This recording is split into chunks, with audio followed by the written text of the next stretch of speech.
საქართველოს არაკეთილმოსურნება კარგად იციან, რომ საქართველოს დამარცხება, როცა საქართველო არის ერთიანი, როცა საქართველოს აქვს სოფლიოს ხარდაჭერა, არის შეუძლებელი. მათ ისიც კარგად იციან, რომ ყოველთვის არის რაღაც პროცენტი მოღალატეები.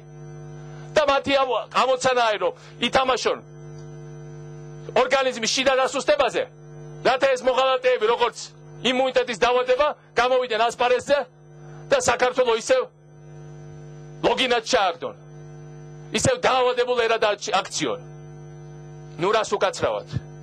ჩვენ გვიდა უთხრათ, ჩვენ მეგობრებსაც, რომელზეც არის მსოფლიოში უმრავლესობა და ჩვენ არაკეთილმოსურნეებსაც.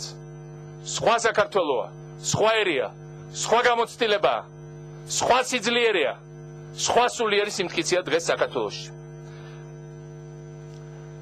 ამ 2 დღის წინ თუ გუშინ ჩემი რუსი მეგობარი გამოვიდა რუსეთის ტელევიზიით და დიდი წუხილი გამოთქვა იმის თაობაზე, არ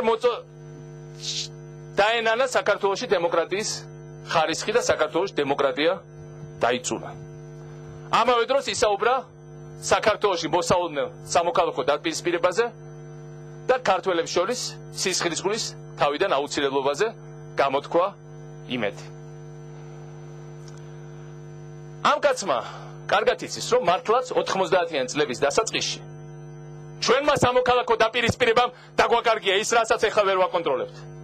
ჩვენმა შიდა მოღალატეებმა, მათ ამბიციებმა, მათ ბოღმამ, მათ სიბათას სიხარბემ მიგვიყვანა იქამდე, სადაც ჩვენ აღმოჩნდით. აყალ-მაყალიც არ უნდა ატეხონ. ხალხმა ხომ მშვენივრად იცის სიბრძნე და სიმართლე იმისა, რასაც ჩვენ ვაკეთებთ. აი ეს არის ქართველი ხალხის პასუხი, არა მისი პოლიტიკოსების ერთი ნაწილის.